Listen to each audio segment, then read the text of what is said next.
So, which lenses are worst and which lenses are best if you intend to use your Sony full frame camera for video? And maybe you even have a Sony a7S III lined up like we do.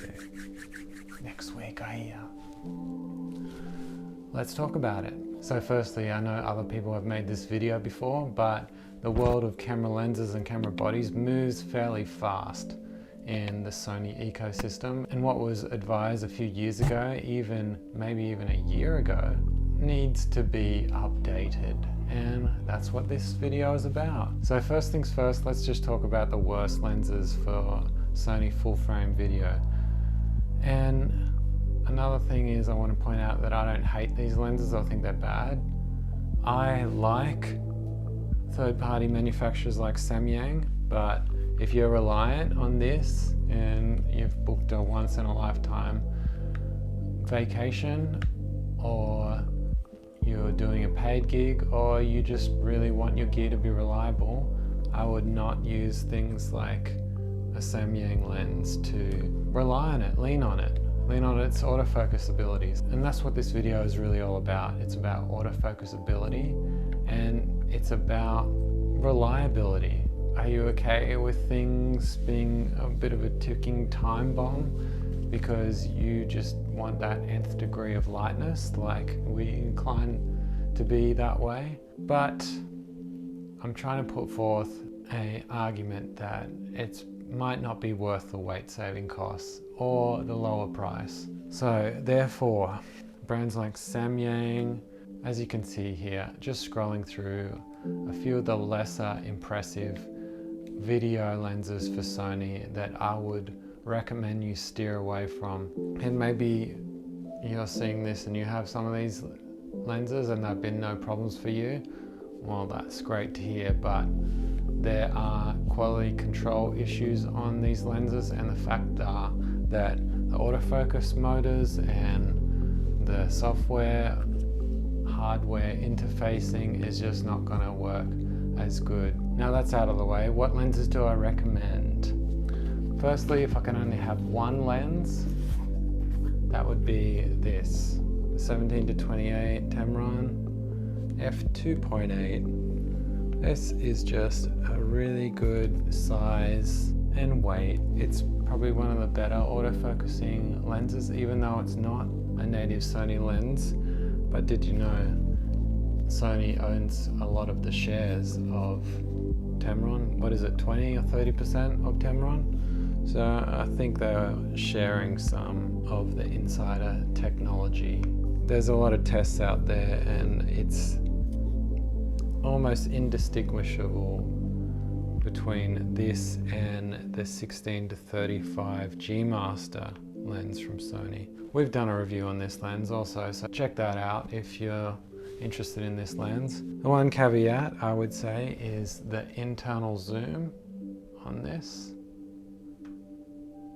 It protrudes, not out of the body, but it's kind of got an internal zoom, and yeah, definitely some dust could get caught in there. So I put a good quality UV filter. This one's from B&W.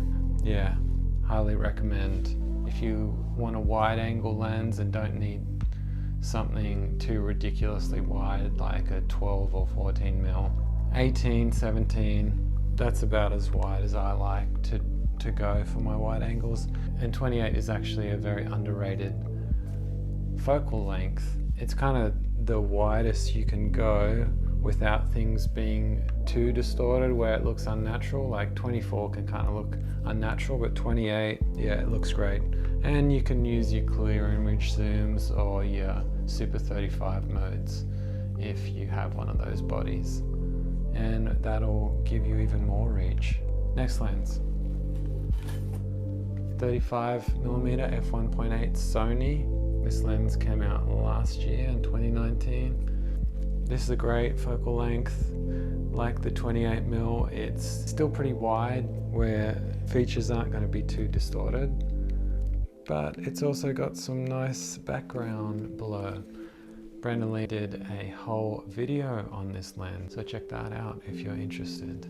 Moving on to a Tamron again. So this is the 28 to 200. And we've got a Polar Pro circular polarizer on the front there that we'll probably just keep on there. And this can be our train lens when we want to cut through some glare. And also, these are great for making your skies blue. Why is this a great lens? Why did I sell the 28 to 75mm f2.8? Well, we actually also sold the 24 to 240mm Sony lens in replace of this, because this lens is just a really great all-rounder. Has a great image quality, and for these kind of everything in one lenses, usually they compromise more than just the variable aperture. Usually there is quite a bit more image quality that suffers on these kinds of all-in-one lenses. This is probably the best all-in-one lens you could get. One lens, walk around, wish we had this when we were in Japan. This would have been perfect and would have been a good bit of weight saving. Unless you want shallow depth of field, which is really a small part of videography. It's not the be-all and end-all, as some videos currently would make it out to be.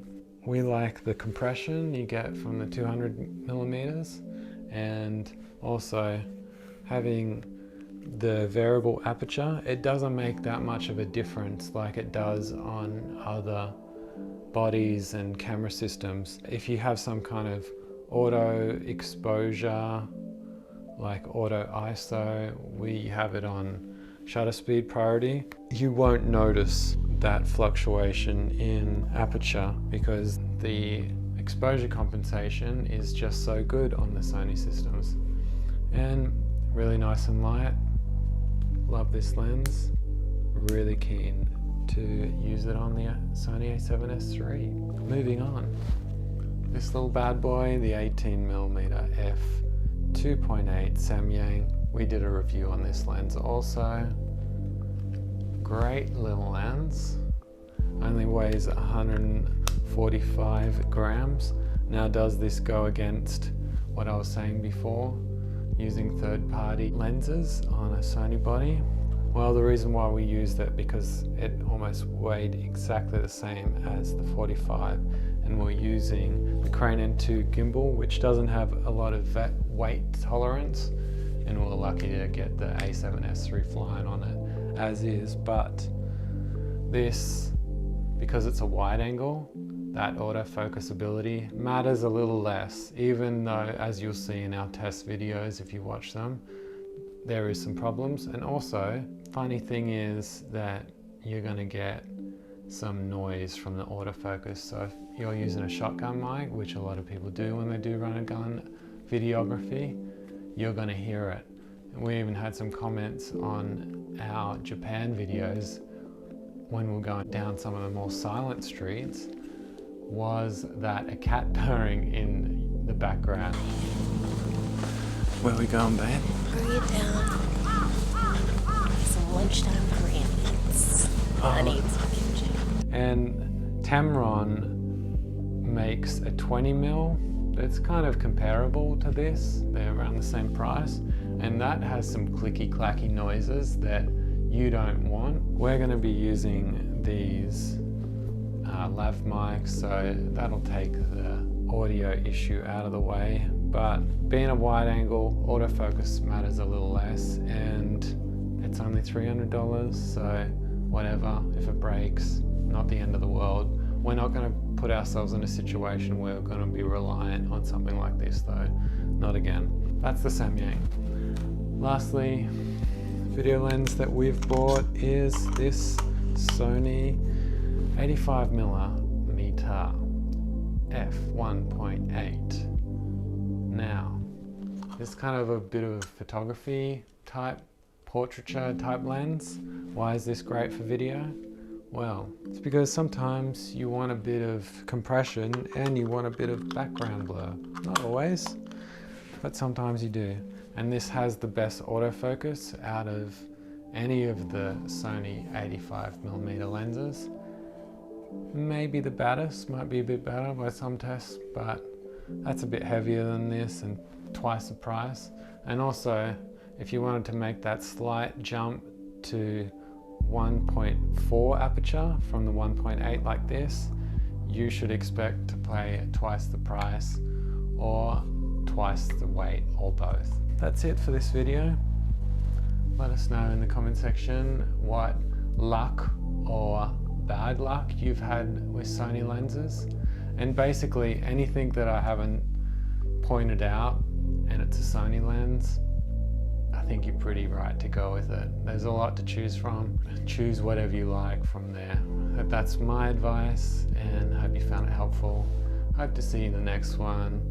Please like and subscribe if you haven't already. We don't have Patreon, we don't have merch. That's the only way you can support us, by liking and subscribing, and we also like to chat to you, locals and new people. We'd love to hear from you in the comment section.